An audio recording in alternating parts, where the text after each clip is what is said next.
So where you see these red boxes, that is specific things that you're going to see either on the ADX or in a quiz, or you're going to get tested on. So these are the really critical parts of that section. Does that make sense? Yeah. Okay, so we've kind of made it a little easier on you guys when I went through FARs for my first time. And it was Adam's first time teaching. We sat down in a classroom, and the FARs section of the dispatch course back then was um, literally an entire semester, 7 credit hour course. And all we did was sit in a room at a table with a projector and read every single FAR pertaining to dispatch. And it was absolutely horrible. Don't tell Adam I said that. But you think a couple days of reading these FARs is bad? We have trimmed a lot of fat. So, figuratively speaking. So, it's still hard, but we're really trying to make it a lot simpler on you guys. Because also, when we read the FARs in that class, I had an entire notebook full of just random stuff. And how much of that do you think I actually retained? Virtually none of it. And so when we started talking about it and actually applying it, I basically had to relearn it again. And so we're going to try to keep the brain dead stuff to the minimum. But anyways, yeah. So I want to let you know I appreciate that, yeah. trimming all that extra out. Well, and you guys kind of got it yesterday with part 65. I mean, these parts as well are going to be, they're going to take the entire class section or class session. But like I said, this is just the really pertinent information. So I'm sorry that we have to go through this, but just hang in there. It'll all make sense at one point or another. I'm going to jump back here really quick. So let's look at our course outline really quick. Can you all see that? Yes. Okay. Yes, sir. Yeah. So FAR Part 91 talks about general operating flight rules. So these are the rules of the sky that everybody has to follow. And FAR 121 is operating requirements for domestic, flag, and supplemental operations. So basically, what FAR 121 means is what it means by that definition there is regularly scheduled flights are fall under that 121. So your flight from St. George to Salt Lake or LA, like that's a Part 121 flight because it happens 4 times a day, every single day, no matter, So that's what it means by that. And when we talk about domestic, that means within the 48 contiguous states. Contiguous mean, the lower 48. Flag operations means everything else. So if you're going to Alaska, that's considered a flag operation because it's not in the lower 48. If you're going to France, it's the same flight rules. And I'm sure those of you that have been studying for the ADX have seen flag and domestic and been asked questions on, what is the required fuel supply for flag operations over water, So those are the questions that, no matter how many times I study them, I seem to not be able to get them right every time. I don't know, and those are the hardest ones. Yeah. So hopefully some of what we go over today will actually cover that.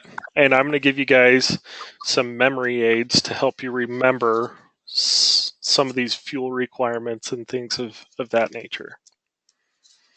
So hopefully today will help you with those. So let's go back to our FAR Part 91. And let's go into this. We'll just kick it right off.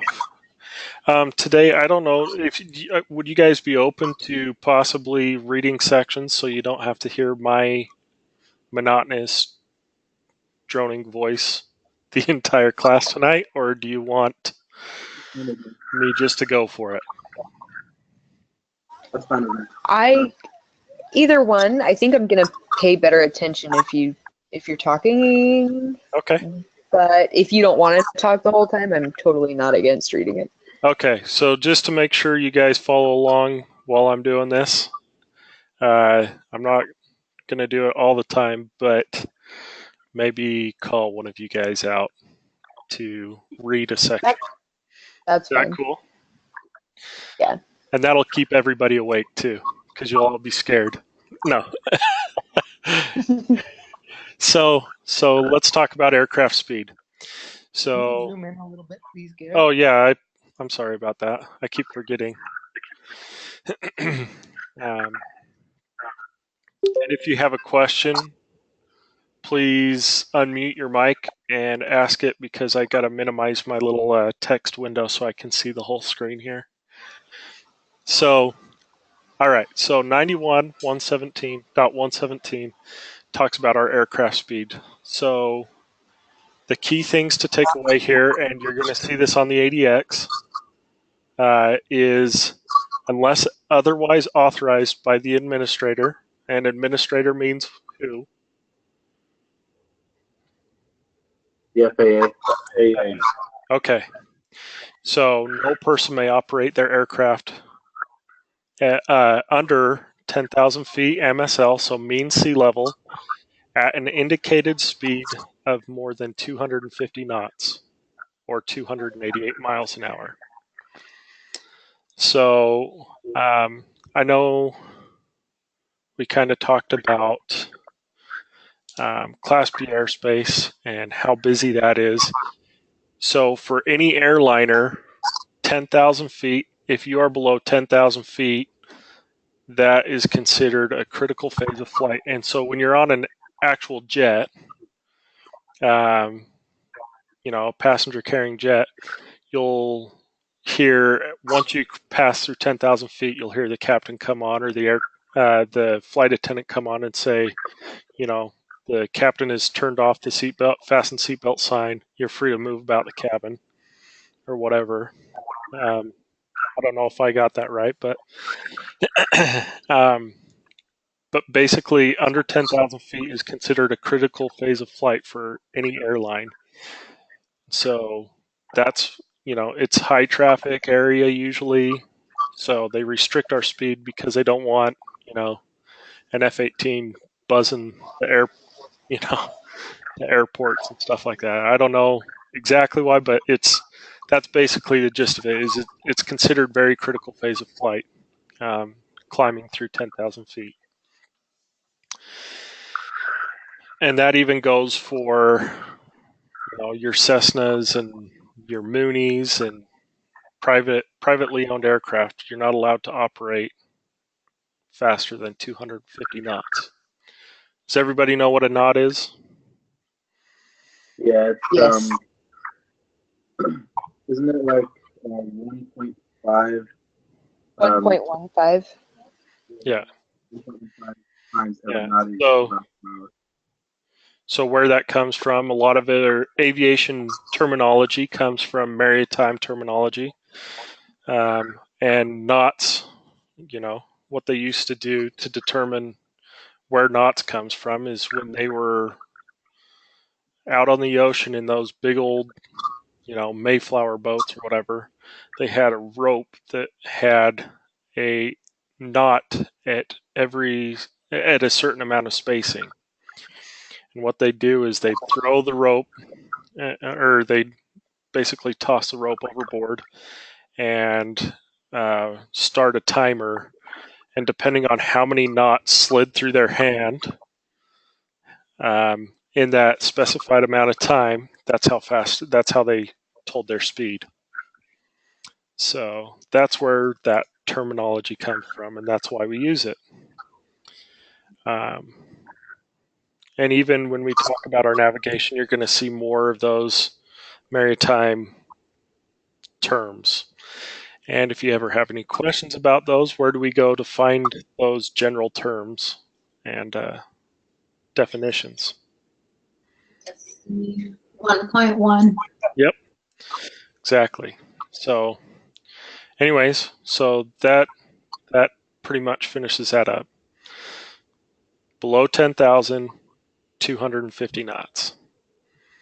So unless otherwise authorized or required by air traffic control, no person may operate their aircraft below 2,500 feet above the surface. So we talked about MSL for the 250 knots, but here we're talking about above the surface, so AGL, above ground level, within 4 nautical miles of the primary airport of Class C or Class D airspace.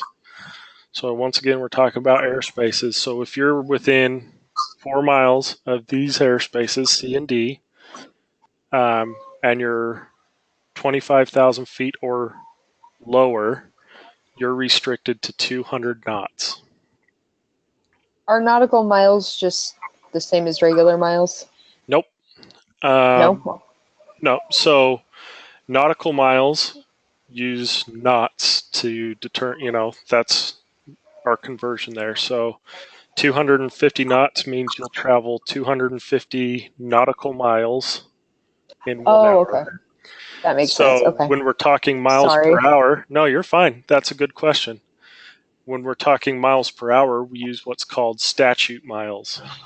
So you'll see either SM or NM next to a number, and that's what we use. Okay. Okay. Mhm. So that's a really good question. So that's what you need to remember there, and it's this one not as much because ATC can authorize you to go faster, but unless they say you can go faster than 200 knots, you're restricted to that 200 knots when you're within 4 miles of Class C or D and below 2,500 feet. So going along with that, who remembers what a Class B airspace looks like?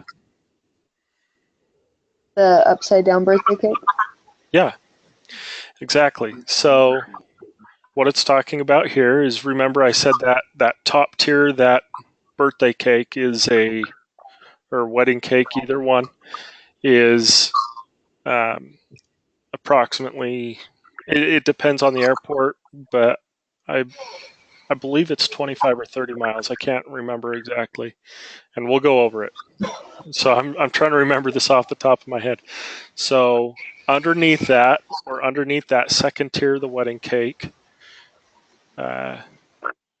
if you are below those flight levels, you're restricted to 200 knots. So I'll show you a prime example of where that is pertinent really quick. So once again, we're going back to SkyVector, and SkyVector is what we're going to use to plan all of our flights. Except for when you do the practical, you'll actually have to use these charts. So, but it's identical. It's just SkyVector is a little bit faster. So this is Salt Lake City Airport, and this is a Class B airspace. These blue lines here represent the Class B airspace. So yeah, the outer perimeter in areas is 30 nautical miles of the Class B airspace. But if you look, so this is where I did my flight training when I was going through school. I was taking flight training out of this airport called Bountiful Sky Park, and it was underlying Class B airspace. So if you look right here, this number that's in a hard blue line like this says the top of that is 12,000 feet and the bottom of that shelf is 7,500 feet. So as long as I was over I-15, the I-15 freeway, past Lagoon, under that 7,500 feet, I was restricted to 200 knots. Does that make sense? Yeah. Yes. So we had a kind of a funny story. Is there was a does anybody know what a P-51 Mustang is? My boss owns one. So it's like a World War II fighter plane. It was like considered the greatest fighter plane of World War II. Really fast plane. Well, there's a guy that owned, we called it a mini Mustang, which was a scaled down version of that same plane, and that thing could cruise at like 300 knots. And I was doing touch and goes at the airport here. That guy took off from there, stayed under Class B doing 200 knots, and from the time it took me to complete one pattern, is what we call it when we're doing our touch and goes. By the time I took, so he took off right in front of me. By the time I took off, climbed up to 1,000 feet, did my downwind, then my crosswind, then my base, or I'm sorry, my upwind, crosswind, downwind, and then base, and turned final. He had gone clear out to here over the temple, the Bountiful Temple, and flown back and was coming into the pattern behind me. That's how fast that thing was. It was a lot of fun seeing him fly, but yeah, he just buzz around all the time. Was it his own plane? Yeah. So it was pretty cool. But getting back onto here. So what that says is, and as we went over, once again, whenever we're underlying Class B airspace, and the chart gives you an altitude restriction, this is where Class B airspace starts and this is where it ends. If you're under that, if you're flying where it said 7,500 and you're flying at 6,500, you are restricted to 200 knots. And that's, once again, air traffic control can come on and talk to you if they really wanted to. And if you're going into Class B airspace, they can give you speed restrictions even further or less. So basically, you have to be told to go faster than that,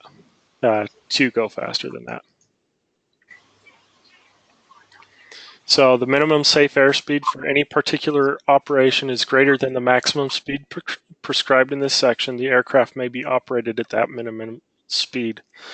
So when you're talking about like some of these bigger cargo jets and stuff, if they can't go 200 knots and be safe, they're permitted to go faster than that. Does that make sense? If the minimum safe airspeed for any particular operation is...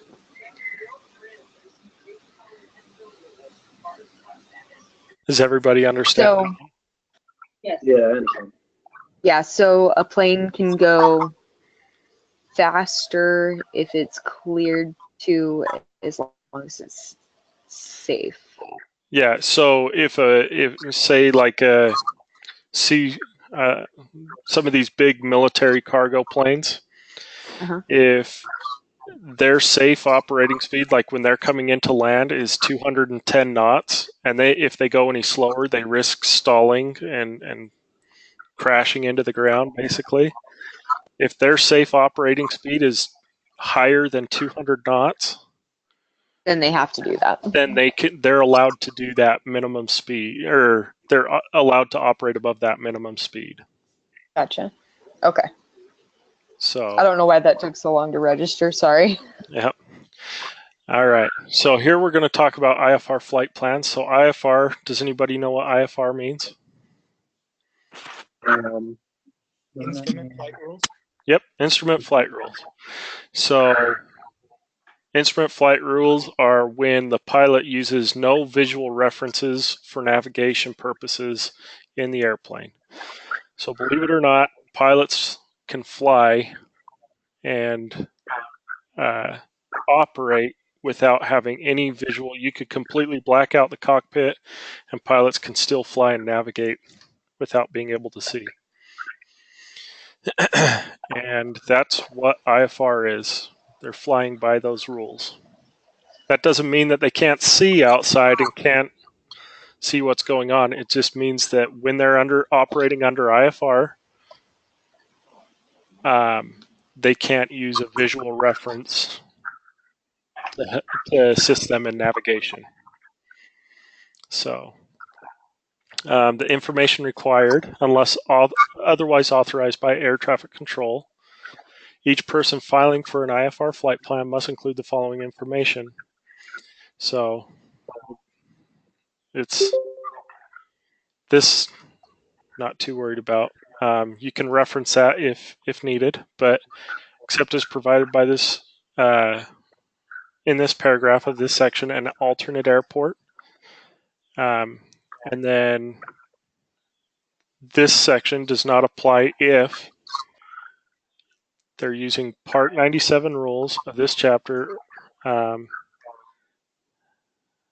Part 97 of this chapter includes standard instrument approach procedure to or a special instrument approach procedure that has been issued by the administrator to the operator for first airport of intended landing.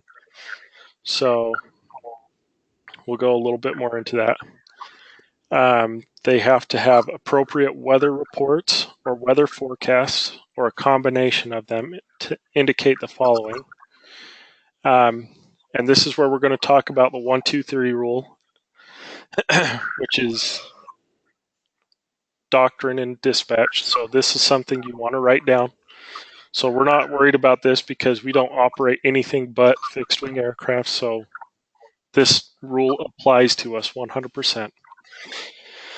So when filing an IFR flight plan for at least 1 hour before, so going back to this alternate airport, like it says that you have to have an alternate airport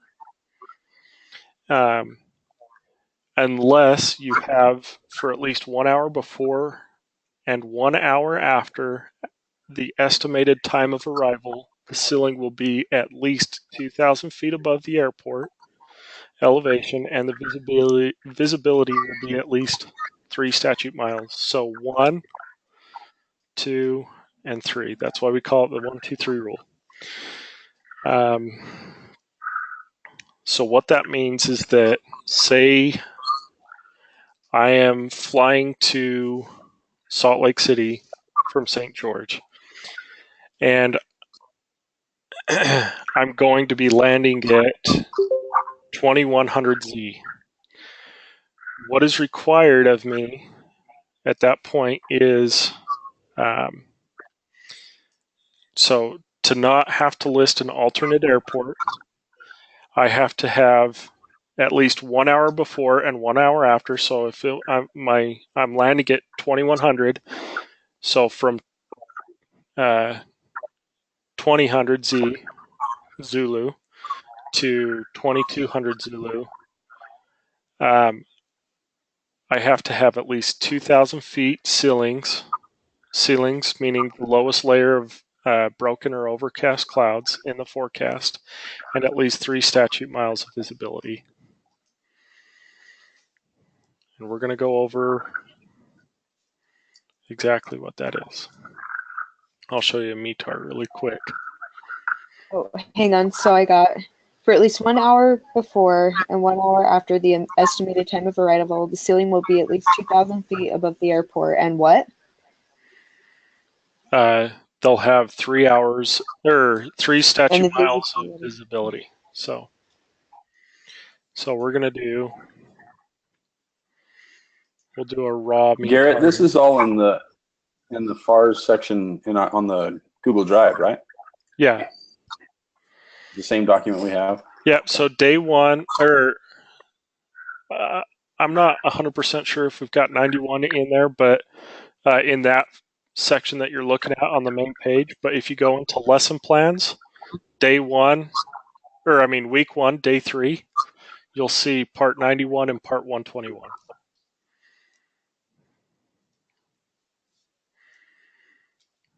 Okay, so if we look at this is our weather forecast. What's currently, METAR means what's currently going on at the airport. So what's currently going on is right now we have... You zoom it a little bit. Yeah, let me see here. Okay, so what's currently going on at Salt Lake City, so KSLC is our identifier, is the 25th month. This is our Zulu time. And we're going to go over this, so don't worry about writing this down right now. So this is our Zulu time, 0054 Zulu. This is what time the report was released. Our winds are coming from 290, so magnetic course. Think of a compass, right? So they're coming from 290 at 8 knots. We've got 10 miles of visibility. We've got few clouds at 12,000 feet, broken clouds at 16,000 feet, and then another broken cloud layer at 24,000 feet. This will be our temperature and dew point spread, our altimeter settings, and then remarks about the station reporting this information. So that's what's going on right now, but to forecast it, we'll use what's called a TAF. And let's see. Tools.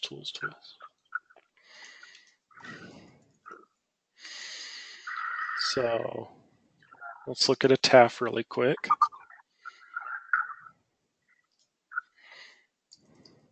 Oops. So this is what a TAF looks like. So this is our prediction of what the weather is going to look like in Salt Lake. Garrett, could you zoom in on that? Oh, yeah. I keep forgetting this. I'm sorry, guys. Thanks for reminding me. Okay, so this is what the weather's predicted to be for the next 24 hours. Okay? So what this is saying right here in this section, for at least 1 hour and before and 1 hour after, we have 2,000-foot ceilings.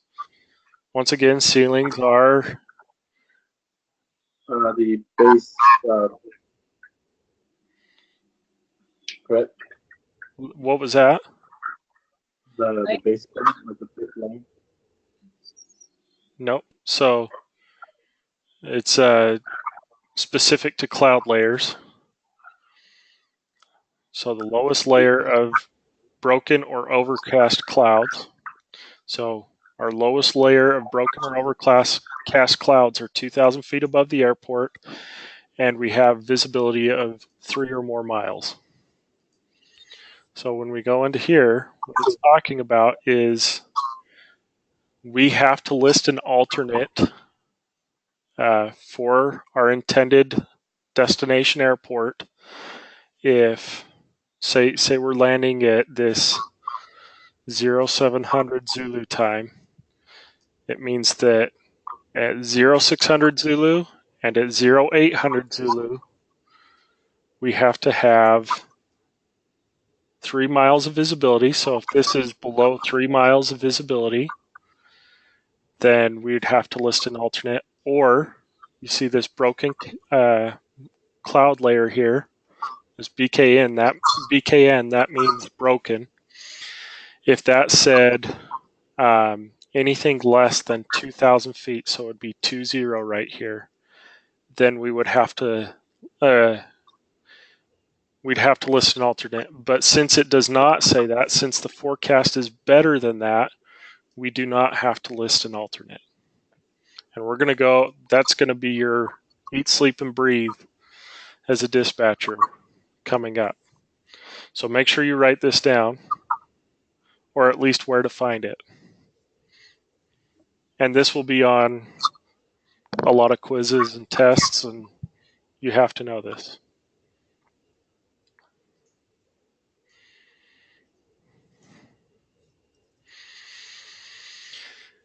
Has everybody got it? Yep. Yep. Okay.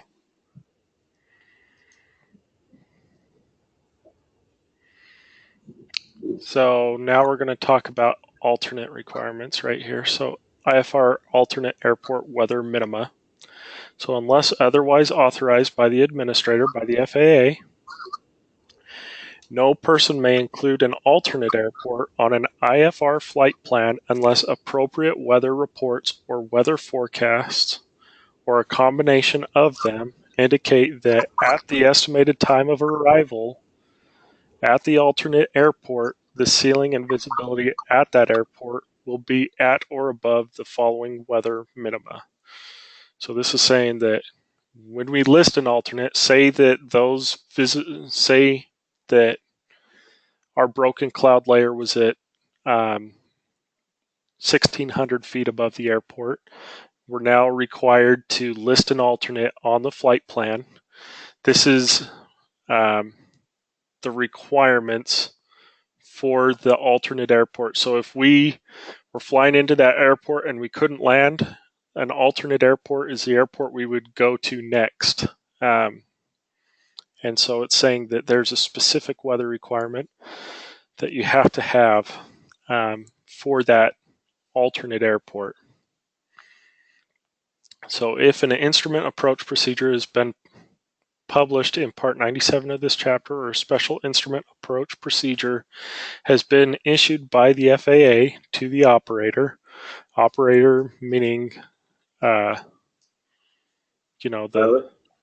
pilot. Okay, the pilot, it depends on the scenario here. So operator could be the air carrier, for example. So unless it's been issued by the FAA to the person that is doing the operating the flight for that airport, the following minima apply.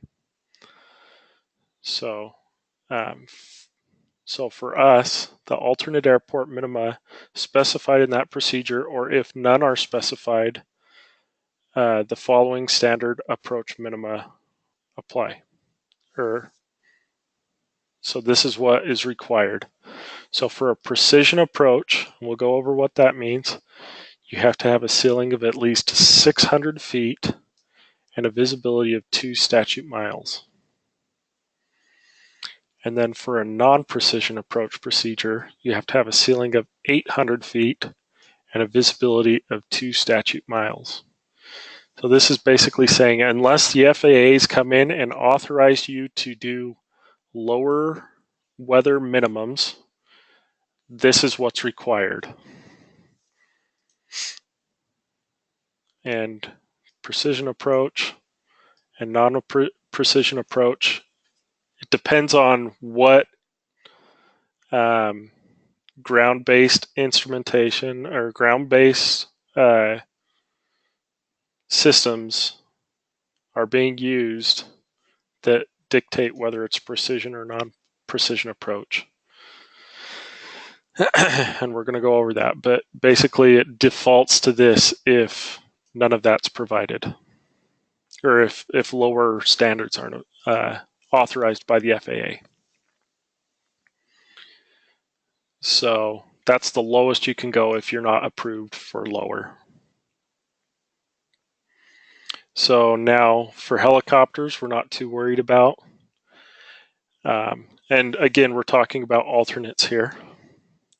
So if no instrument approach procedure has been published in Part 97 of this chapter, or no special instrument approach procedure has been issued by the administrator to the operator for the alternate airport, the ceiling and visibility minima are those allowing descent from the MEA approach and landing under basic VFR.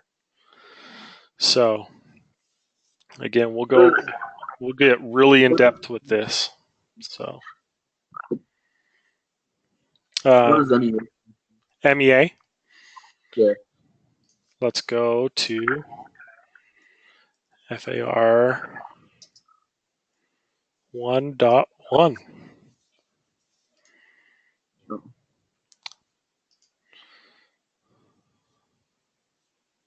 So we'll look at abbreviations here.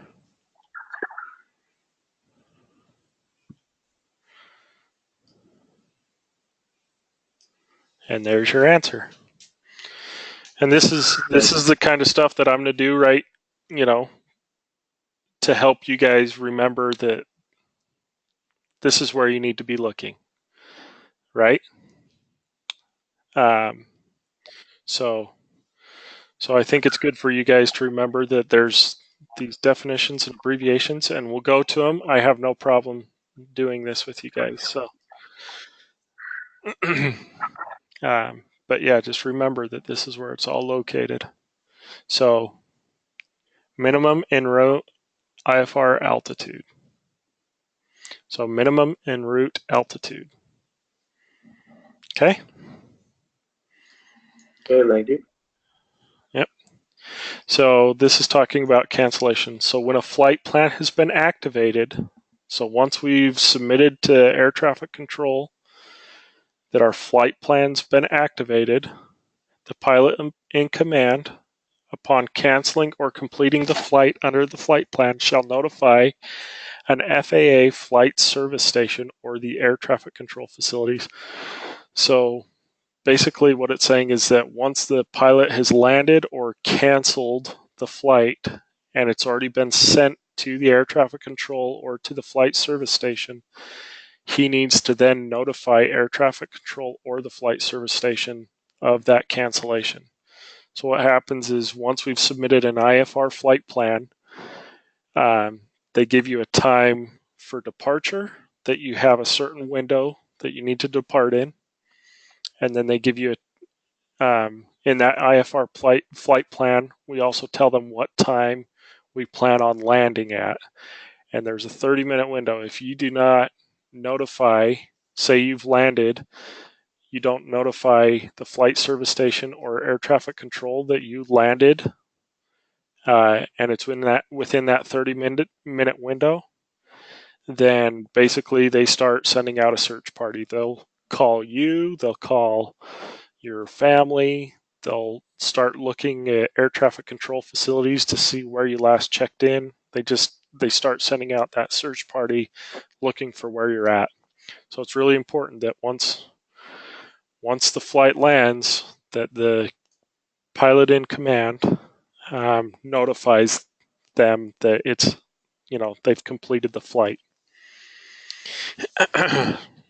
Not so much the dispatcher, but the pilot in command. And a lot of times when we're flying into like the bigger airports like Salt Lake and stuff like that, air traffic control, once they see that you've landed and the flight's completed, then they'll just close it for you. So would this pertain mostly to the airports that close?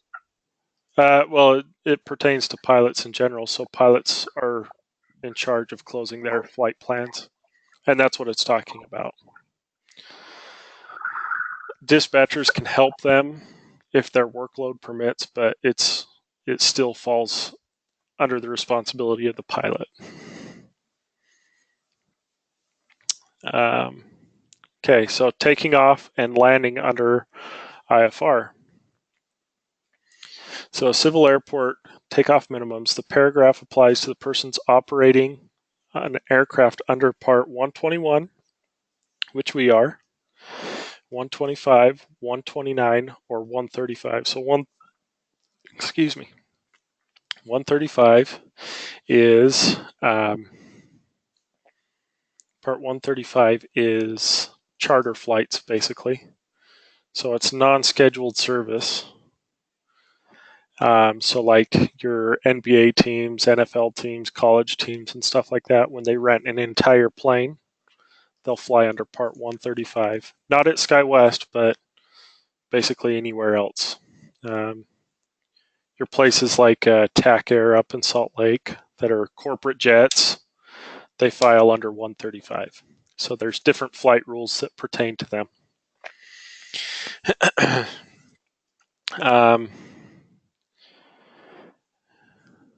Before we dive into this one, why don't we take a quick 5-minute break and then jump back on 6:30, 6:35. How about we do that? You guys good with that? Sure. All right. Yep. See you in 5. Sounds good. All right, so now we're going to talk about takeoff and landing under IFR. So, unless otherwise authorized by the FAA, it's kind of weird how they changed that FAA administrator, it's all interchangeable, but they change it up on the document itself even. No pilot may take off from a civil airport under IFR unless the weather conditions at the time of takeoff are at or above the weather minimums for IFR takeoff.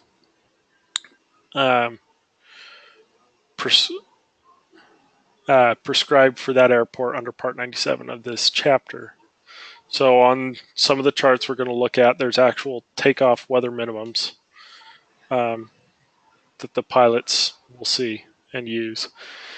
If takeoff weather minimums are not prescribed under this part, the following weather minimums apply to takeoffs under IFR. For aircraft other than helicopter, having 2 engines or less, 1 statute mile visibility. And then for aircraft having 2 engines, more than 2 engines, half statute mile visibility.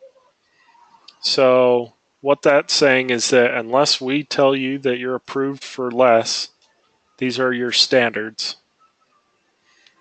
1 for 2 engines or less, and then half mile for anything with more than 2 engines.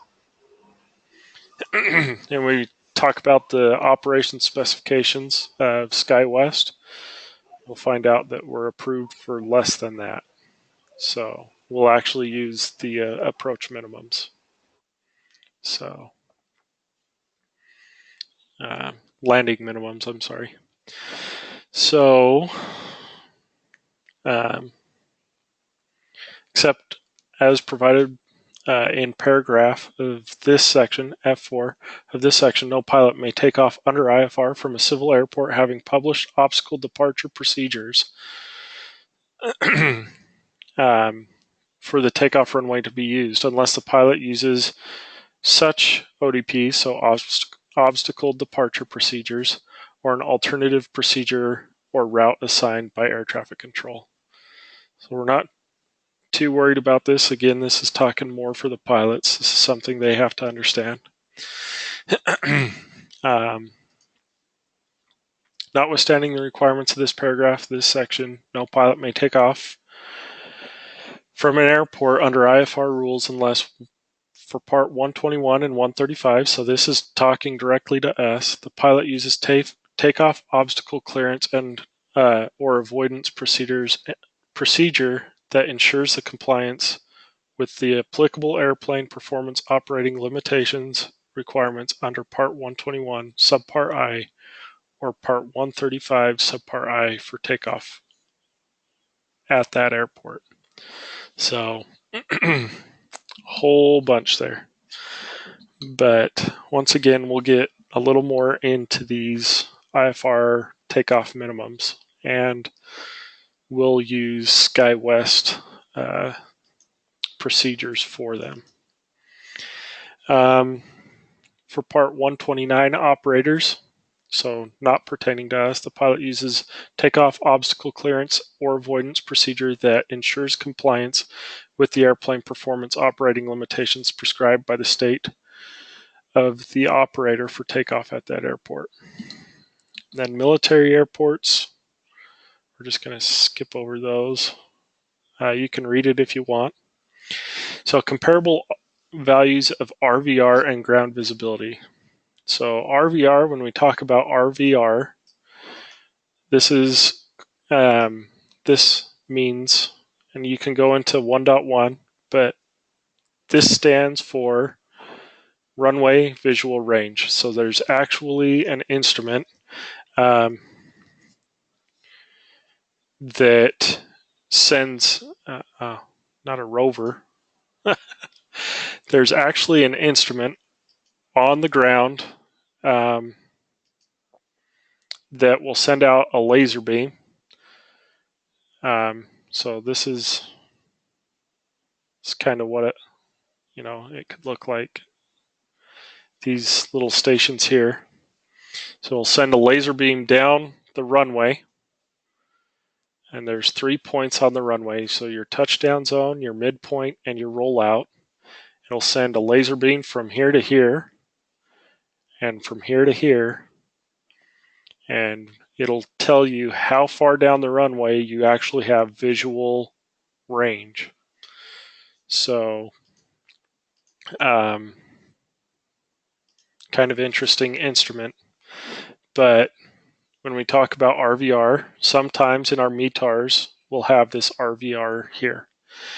And that's when we get into low visibility situations. So once the runway is reporting these lower visibilities here, they can list them as this RVR. And when they do list it, the RVR, rather than the statute miles of visibility, you need to be able to do the conversion. So 1/4 is 1,600, right? 1,600 feet of visibility. 24 is a half, 32 is 5/8, 3/4, so on. So this is a chart that you can use for RVR conversions. So that's all that section's talking about, is we can use this RVR feet that they report with, but these are the standard conversions for these distances, and this is in feet. So yeah, anybody have questions on that? Does anybody know why this would be important? Because, gosh, I'm trying to refresh my memory. So I know that they use RVRs because if something's unavailable, you would switch to RVR. Can't quite remember exactly what it is. So that could possibly be one of the reasons. RVR. So when RVR, as I was saying before, we're talking about low visibilities. So there's times where ours, Is it like if there's fog or if there's like a short runway? So fog, basically visual obscurations. So fog, we're talking about clouds, smoke, inversion, any of those visual obscurations of the runway. And in those situations, what may be reported, so our landing minimums may be a half mile, but the station's reporting that we only have 3/4 mile visibility, is reporting that we have a 1/4 mile visibility. But then we have an RVR that's saying that we have 32, standing on the runway, they can actually see 3,200 feet. So what we can do in that situation is our weather report is showing below minimums, but our RVR is showing above our minimum of a half a mile of horizontal visibility. So in that case, we can say, you know what, I don't have my visibility here, but I do have my visibility. It's reporting RVR, and I do have RVR on that runway. Does that make sense? Yeah. So this would mean I can't land, but this means since the actual instrumentation on the runway says that they can see 3,200 feet down the runway, I'm able to land. So that's where this situation comes into play, is when the pilot's shooting that final approach. The METAR may say that he only has a quarter-mile of visibility, but the RVR is reporting that he has 3,200 feet of visibility, which is 5/8 of a mile, which is above the minimum visibility he's allowed. And we'll talk a lot more about this too. Anybody have any questions on that? No, sir. All right. So then we'll move on to operation specifications. Yvonne, do you want to read this section? Yes. So, So it's 119.7 Operation Specification, Part A. Each certificate holder's operation specifications must contain 1. The authorizations, limitations, and certain procedures under which each kind of operation, if applicable, to be conducted, and 2. Certain procedures under which each class and size of aircraft is to be operated. Except for operations specifications, paragraphs identifying authorized kinds of operations, operation specifications are not a part of a certificate. okay. So, once again, going back to this certificate holder, who remembers who the certificate holder is? Pilot in command. Okay, not in this situation. The airline. Anybody? The airline. Oh, okay. So, John, you work for SkyWest, correct? And Jordan, you work for United, right? Sorry, I'm You're here. fine. You're fine. So you guys both know and have seen and probably deal with the operations specifications in your jobs, correct? Yeah, a little bit. I'm actually not that familiar with it, so I'm not sure there. Okay. So basically, what the operations specifications are is it goes over anything, and we're going to talk about this in 121, but it goes over any of the rules, any of the deviations that we have from these standard rules. It lists all the aircraft that we fly. It lists all the names that we fly under. It lists all these various types of information about the airline. So we'll go over this a little more in depth. And this is actually, it's kind of funny. I've been beaten to death with this lately at work. So, so yeah, it's just like reading the FARs.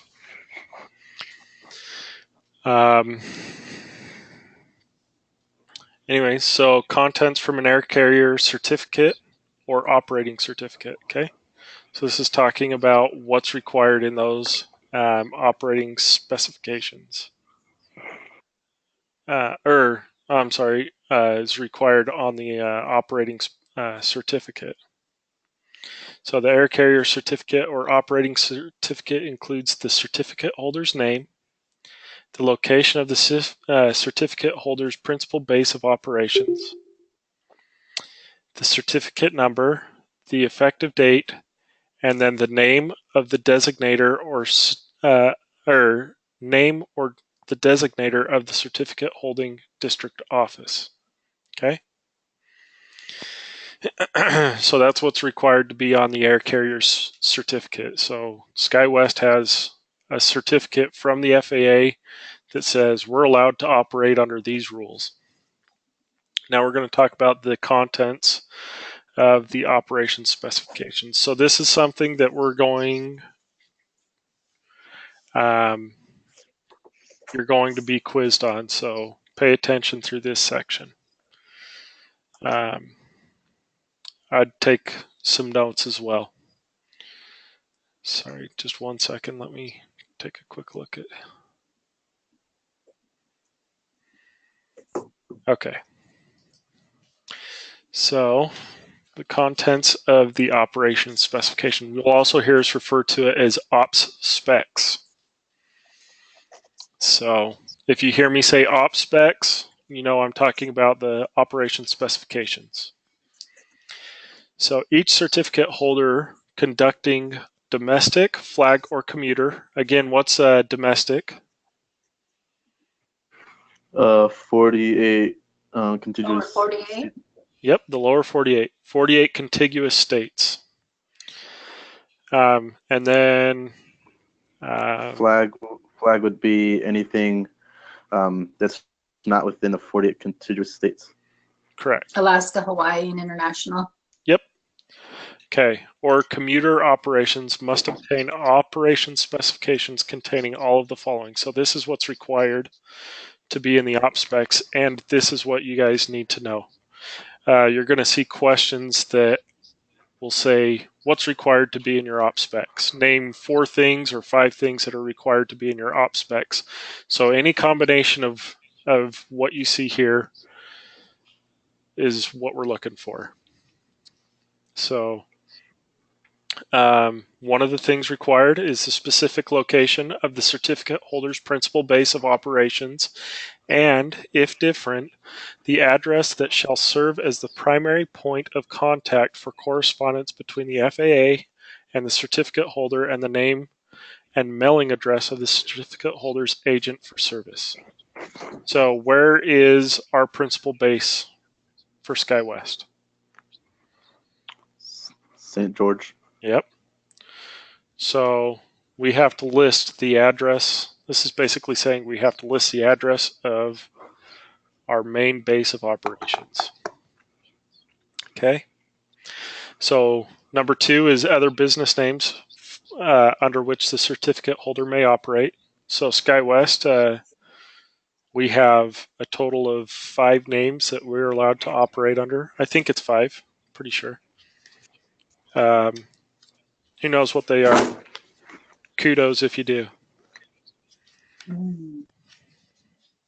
So Mm. SkyWest will operate under like the main airlines, right? Like as United Express doing business, or SkyWest Airlines doing business as United Express and stuff like that. Is that Yep, what you're referring that's to? exactly what it's referring to.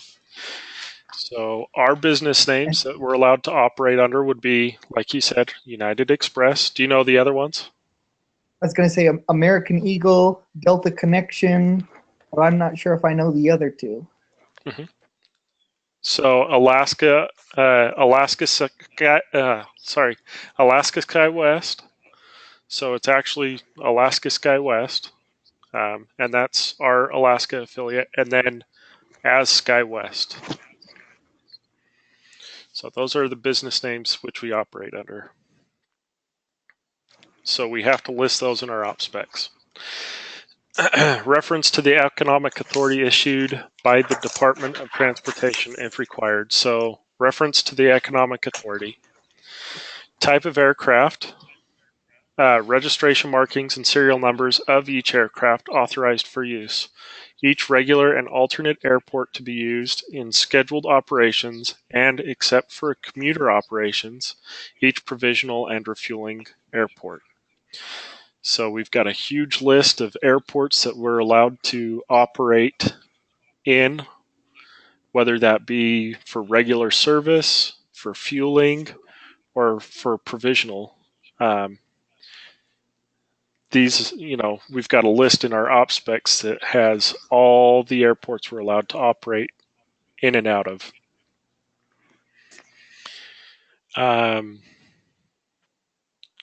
We also need to have, with that, subject to the approval of the administrator with regard to form and content, the certificate holder may incorporate by reference the items listed in paragraph A4 of this section into the certificate holder's operation specifications by maintaining a current listing of those items and referring to the specific list in the applicable paragraph of the operation specifications.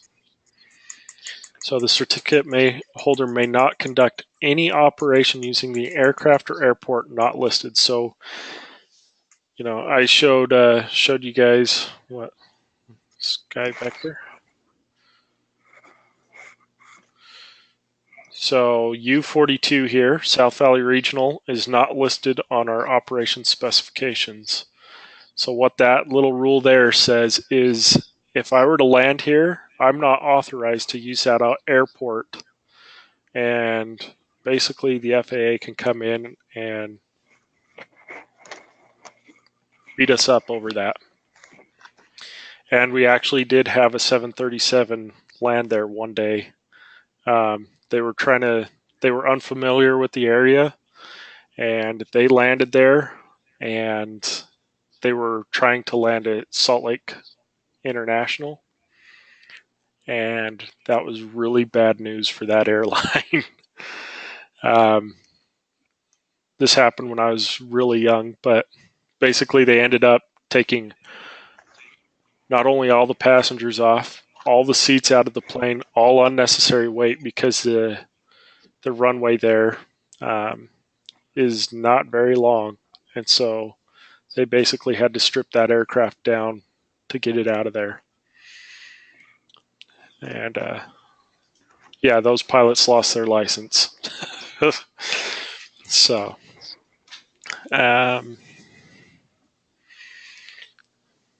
anyways, so kinds of operations authorized, that's another that's required in your operations specifications. What it's talking about, kinds of operations authorized, whether that be what you're operating under. So 121, 135, that's what it's talking about. Authorization and limitations for routes and areas of operations. So we got to supply them with all of our routes. Airport limitations, time limitations or standards for determining time limitations for overhauling, inspecting and checking airframes, engines, propellers, rotors, appliances, and emergency equipment.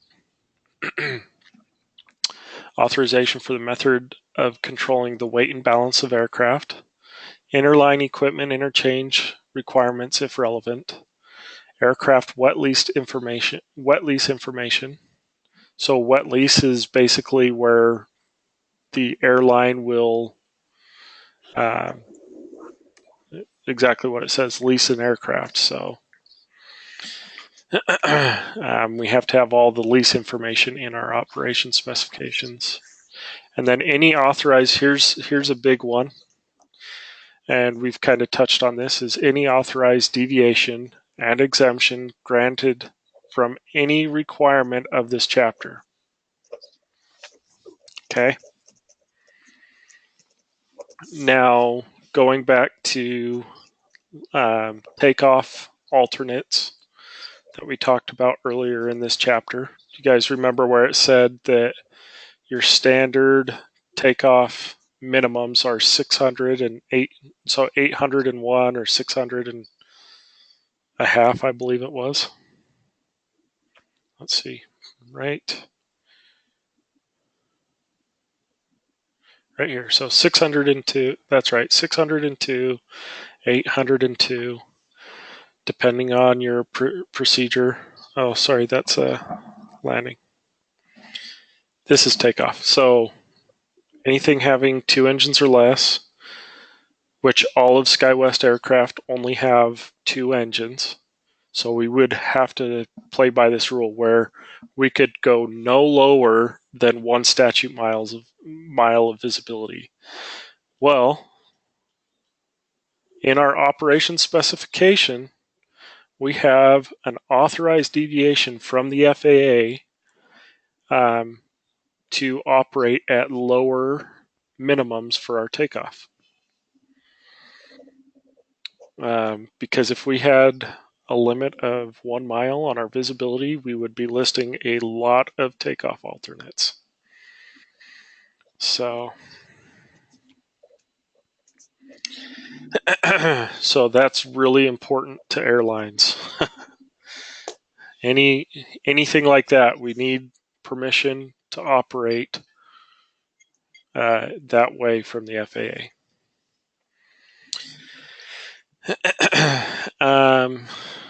All right, so 13 here, we have an authorization permitting or prohibiting or prohibition against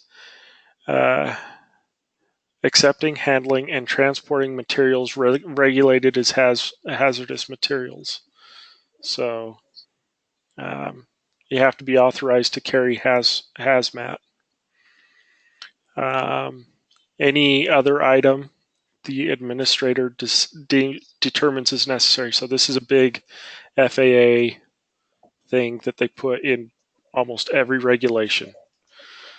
This just means that at any point in time, they can come in and deem something necessary. So even though it's not listed here, if the FAA feels that it's necessary and that you should have it in there, then you are required to supply that information. Does that make sense? Yeah. Yes. Okay. So if you're conducting, any one of those 14 reasons that we've listed here so far, if I were to ask you what's required to be in the op specs, just pick any, what are 5 things required to be in the op specs? Any one of these answers you can put down, any 5, any combination of 5. So I'm not going to mark you wrong, if you, So don't do the first 5, but any combination. Sorry. So when the examiner or when we do our oral and we get asked that question, would you recommend? Should we write down all 12 that way? So we can label any 5 to him, and he'll mark us as correct. Yeah. So. Okay. The ones that I did was basically I said so. If you kind of like dumb this down a little bit too, and just say our principal base of operation, that he would mark you as correct. Like you get it, you've obviously read it, and then so I did like our principal base of operation, our address, right, is what that is. Other business names that we operate under, our reference to economic authority, the type of aircraft, markings, and serial numbers for each aircraft that we use. And then I also said kinds of operations and authorizations and limitations for routes. So, I mean, really, like, pick the 5 that are the easiest for you to remember, but memorize them. Does that make sense? Yes, sir. And know where to look them up. Okay. That's the other thing is remember that they're in 119.49. Hey, Garrett. Yeah. Hey, I just was going to step in here for a second. Awesome. So with regards to op specs, so that's kind of what we refer to them as, our op specs. But yeah, I mean, the big takeaway, like from all of these FARs, is it's not, you don't necessarily have to have things memorized verbatim. But like in the example that Garrett's giving for the question, like you'll see this on a quiz in this class. It may or may not be something that an actual FAA examiner asks you, but you'll definitely see it as a quiz question for the FAR quiz in this class, and it will be that you need to list 5 items that belongs in an airline's op specs. And usually the easiest thing, I mean, you can, like he's saying, dumb it down a little bit. You can put like DBA names, that would count as the one, or you could put, the headquarters address.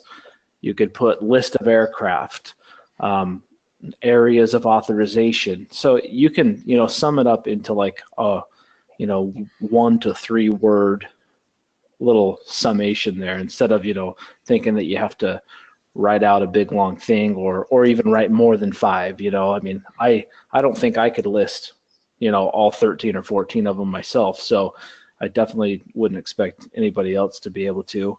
It's hard enough sometimes even just to remember 5 or 6 of them. So yeah, just wanted to throw that in there so that you guys aren't and whether it's this one or any of the other ones, there are a few of them that we will specify, especially some of the real like dispatch related ones that you kind of need to have memorized almost word for word, but we will let you know which ones those are when we get through. Most of those are going to be in part 121. So I just wanted to throw that in there so that you guys aren't wasting more brain power on it than what's necessary. So right, and I've kind of touched on some of those verbatim ones. You guys remember what in 120 or 1.1, the first one I told you to memorize? Operational control. Right, exactly. So yeah, there's ones that you have to have memorized verbatim. So I recommend like flashcards for these. I've got like 300 flashcards that I've made that I even now I'll pull these flashcards out and I'll go through them. So, but yeah, just make flashcards and write, what are the 5 things, and whatever you put down from this list of 14, just make sure you have it memorized and sum it up. I don't need a full word for word, response like Adam said. So,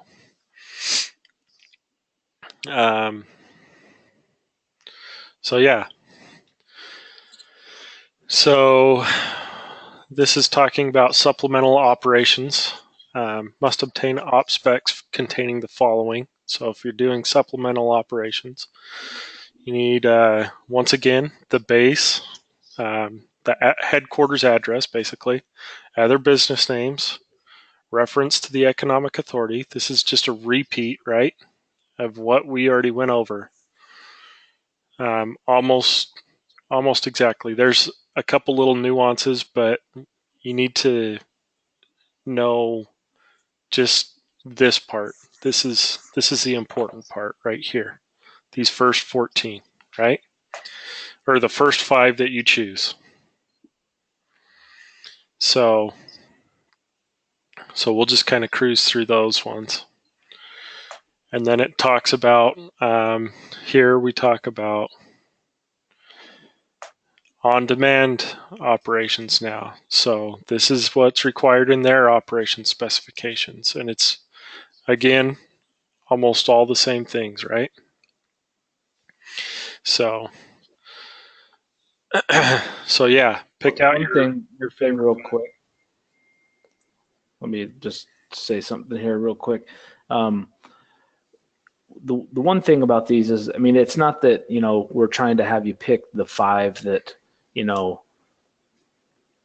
that you think are the best or whatever. It's really just, just to know that the big takeaway from any of this stuff is not necessarily the full on memorization. Like I said, there are some that you do need to memorize, which we will heavily emphasize which ones those are. But like in a situation like this one, the big thing is that you just know where to find stuff. You can, learn to navigate the FARs and know where to find it. Over time, you're going to know what the full detail of what's in an airline's op specs. So the big thing for now is being able to like pass quiz questions and things like that. But over time, and as you learn and as you actually work as dispatchers and things like that later on, a lot of the knowledge base at that point will come along, and then it'll just be like automatic memorization just simply from seeing things so many times. So the big thing that we just want you guys to know, like at this point, is know where to find stuff. And like I said, there are some FARs that we do need to like memorize and know prior to becoming licensed in the process of getting licensed. But most of the majority of the stuff that we're going over is really just is knowing, just becoming a little bit familiar with it, and knowing where to find stuff, knowing where it's at, and maybe, like what section it's in and stuff like that. Yep. And like I said before, Greg's, he'll when you're doing the practical and the oral test, if you kind of freeze up on something at some point in time, he may be like, do you know where it's found, or where can we look at this, or he'll kind of nudge you in that right direction. So as long as you remember that requirements for the op specs are in this section or in 119, and you can go and look it up, and I'm sure Greg isn't going to penalize you for that. He wants to know that you have an understanding of where to find it if you do stumble and stuff like that. He wants to see that you're proficient in looking up these documents or being able to recite them, whatever's easiest for you. So yeah, the biggest thing is just having the familiarity of where things are and how to look things up. When the examiner is doing your guys' test, he really is, the big thing that he's looking for is that you just have a good, solid foundation of the principles of dispatch and what it takes to become a dispatcher. Nobody expects you to have, everything memorized and to know every last little detail about every process. That the FAA, the examiners, everybody involved in this process, as well as the people that hire you and the airlines that you eventually work for, they all know that it's their responsibility to give you the majority of your knowledge base and to teach you and train you on the job. That is honestly, just the years of doing this is where your knowledge and expertise is going to grow. And over time, things will become just kind of second nature, and you'll have things memorized, like I was saying, kind of just more by repetition than anything else. But initially, we just, our job here is to teach you just the core fundamentals of what it is to become a dispatcher and what you need to know to enter the industry. And really, at that point, the airline takes you in at that point and develops you. If you I kind of like to compare it to like a sports franchise, like bringing in players and bringing in a rookie and developing the rookie into a veteran over time. That is literally probably the best way you can kind of look at it. So sometimes we get students that feel like they need to know everything, and if you have that kind of mentality in the class and in taking your tests and stuff, it's going to really put you really at a major handicap as far as being able to have the confidence and know the stuff that we want you to know. They're looking for you to know the basic things, and that's exactly what they test on. Yep. And they don't expect you to know where everything's at, and they will help you. That's the thing too. Like Garrett's saying, that the examiner will always help you, steer you in the right direction and get you going to where he wants. If he has to flat out tell you something, that's one thing.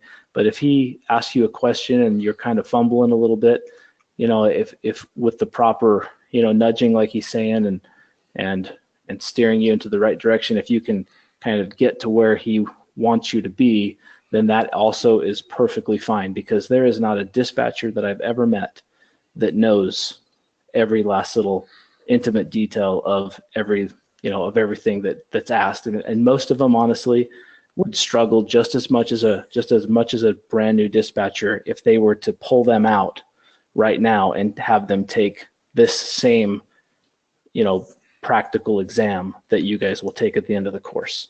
So it's rigorous, but at the same time it's also not more. Some people put it as something that like it's a lot more than what it really is. So just keep that in mind as you go forward and as you study for it. Yep. All right. Thanks. So yeah, management personnel. So this section of the FAR just talks about the people that have to be involved. So you have to have a director of safety, director of operations, a chief pilot, director of maintenance, and a chief inspector to operate as 121. And that finishes up Part 119. Does anybody have any questions about Part 19 or 91 or Part 119? Nope. I don't think so. Okay.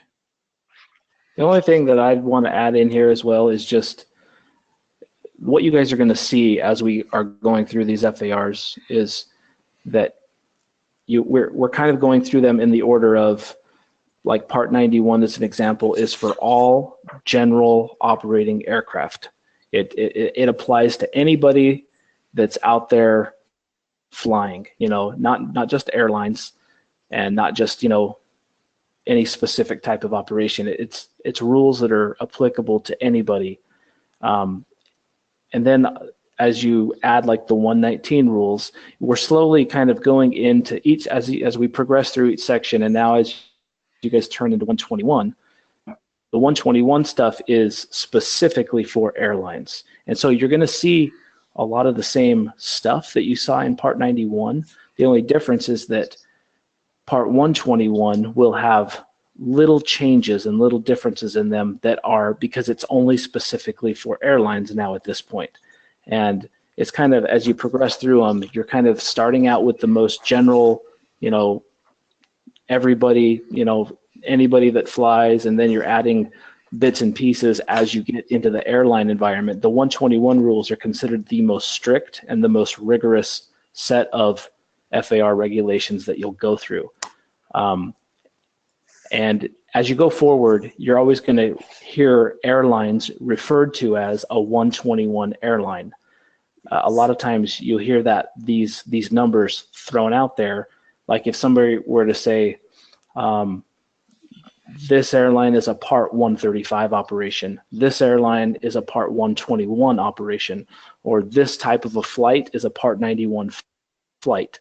So in the airline environment, we do all sorts of those operations. When we're carrying passengers, it's considered a 121 operation. So we have to go off of the rules that you're about to see in Part 121. When we are flying, let's say that we have an aircraft that it just needs to reposition from one city to a different city, and it's not taking any revenue passengers on it.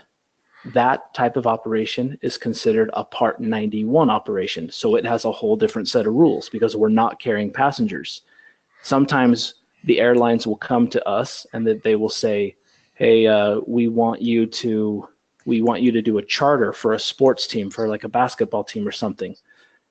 So it is for hire essentially, but it's not a scheduled operation. So that falls under like charter operations, which are Part 135 operations. So you're going to hear these terms, and you're going to hear them throughout your careers as dispatching. And when they refer to that, the only thing that they're referring to is that's the section of the FARs that is applicable to that flight. So 121 being the strictest, Part 91 being the most lenient. And so once you get into 121, you're going to see there's a whole bunch more. There's a lot of the ones you already covered, and then plus a whole bunch more. And that's just simply because if somebody is paying you to fly them from point A to point B, you're going to have very strict, you don't want them to just be operating under the general flying public, rules. You want them to be flying under the tightest, strictest regulations that there are. And that's where 121 comes into play. So just kind of a lead in for it. Yep. Perfect. So let's take until 7:40. So that's about 15 minutes. We'll take a nice long break here, get some dinner, get some grub, energy drinks, whatever you need, and then we'll reconvene class here at 7:40. All right? Okay, sounds good. Okay. Sounds good.